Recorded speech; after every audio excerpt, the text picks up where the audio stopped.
Ready start. सभा अध्यक्ष महोदय, रासायनिक उर्वरकों का अत्यधिक उपयोग खेती, सेहत और पर्यावरण सब पर भारी पड़ रहा है।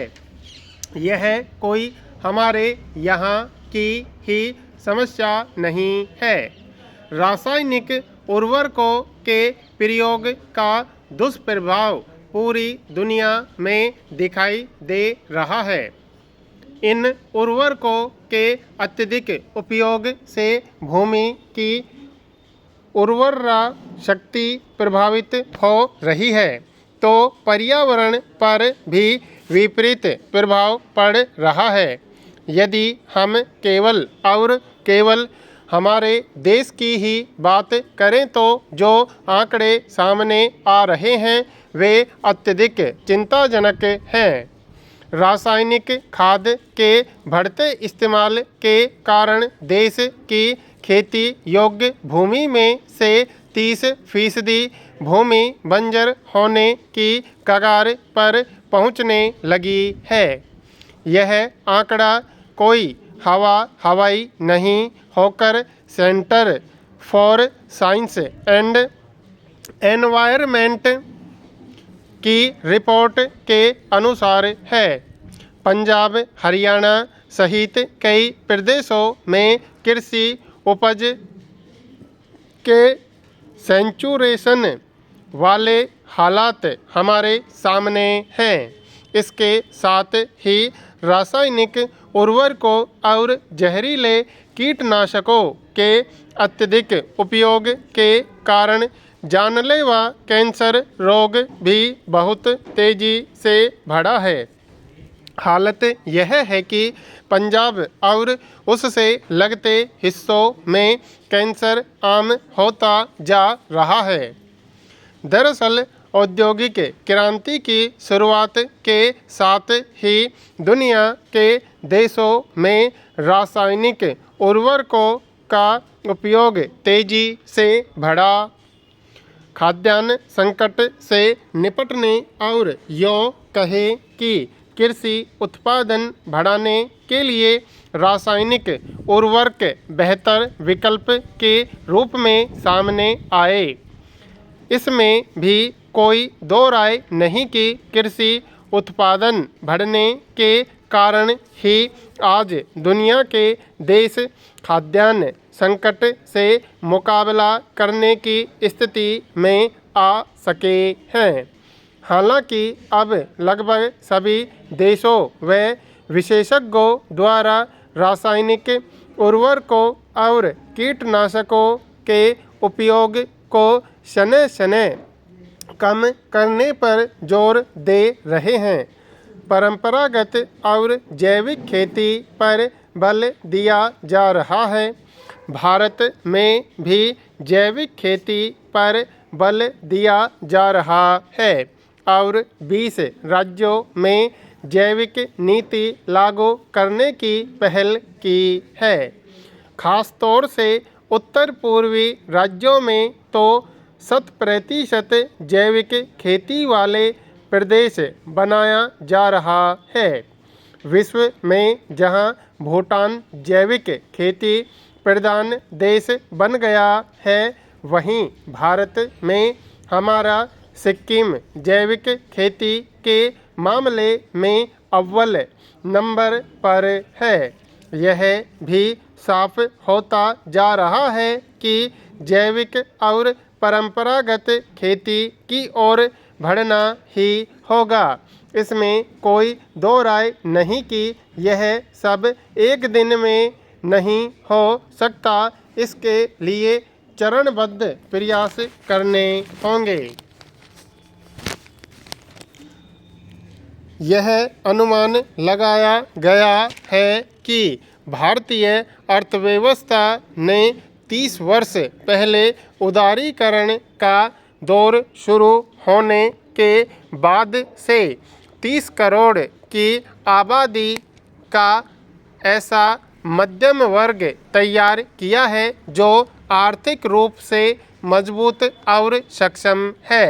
मार्केटिंग से जुड़ा हर प्रोफेशनल व्यक्ति इस बात को अच्छी तरह से जानता है कि वह मध्यम वर्ग बाजार में वस्तुओं और सेवाओं का उत्सुकता से इंतजार करता है, क्योंकि वह इनका उपभोक्ता है।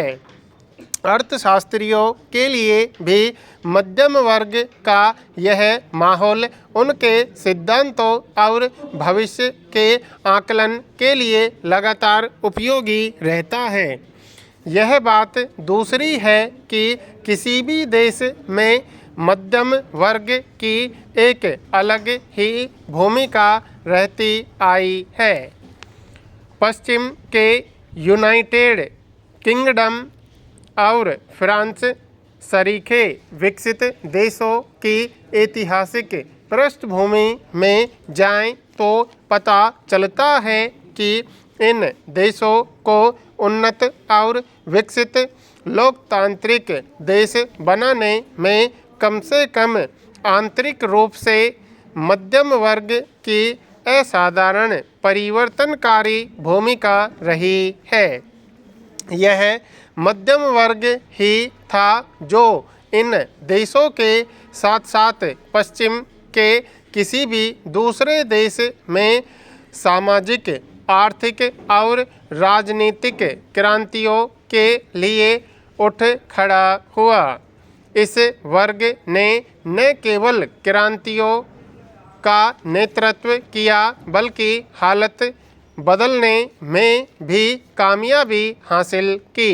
इन तमाम क्रांतियों का मकसद एक ही था, सामंती दौर को ख़त्म करना तथा राजाओं और छोटी रियासतों के देवीय अधिकार को ध्वस्त करना। इसके साथ ही एक नया समाज, नई अर्थव्यवस्था और इससे भी ऊपर स्वतंत्रता, समानता और भाईचारे से युक्त आदर्श लोकतांत्रिक व्यवस्था की स्थापना करना भी ऐसी क्रांतियों का उद्देश्य रहा। बढ़ती उम्र और रोजगार के सीमित अवसरों के चलते बुजुर्ग एक दौर में अपने पर आश्रित होने को मजबूर हो जाते हैं अपनों पर। ऐसे बुजुर्गों को तो खास तौर से सामाजिक सुरक्षा की ज़रूरत है, जिन्हें अपनों ने ही बिसरा दिया है। उम्मीद की आखिरी किरण सरकार की तरफ से भी जब बुजुर्गों की अनदेखी सामने आने लगी, जो चिंता बढ़ना स्वाभाविक है। इससे भी बड़ी चिंता यह है कि देश में बड़ी संख्या में बुजुर्ग सरकारी पेंशन व राशन से इसलिए वंचित हो रहे हैं क्योंकि उनकी हाथों की रेखाएं उम्र के इस पड़ाव में घिस गई हैं।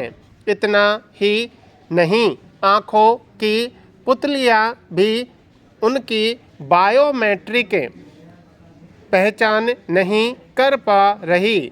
इसी तरह की परेशानियां सरकारी स्तर की निःशुल्क उपचार योजनाओं का फ़ायदा लेते वक्त बुजुर्गों के सामने आती है। सामाजिक सुरक्षा से जुड़ी तमाम योजनाओं को आधार अथवा प्रदेश स्तर के पहचान पत्रों से जोड़ने का काम इसीलिए किया गया था ताकि वास्तविक हकदार को इनका लाभ मिल सके। लेकिन यह तकनीकी व्यवस्था ही बाधक बन रही है, तो बुजुर्गों की सामाजिक सुरक्षा योजनाओं में पात्रता की पहचान करने के लिए अन्य व्यवस्था होनी ही चाहिए। वैसे चाहे पेंशन हो या फिर राशन सामग्री पहुंचाने का काम।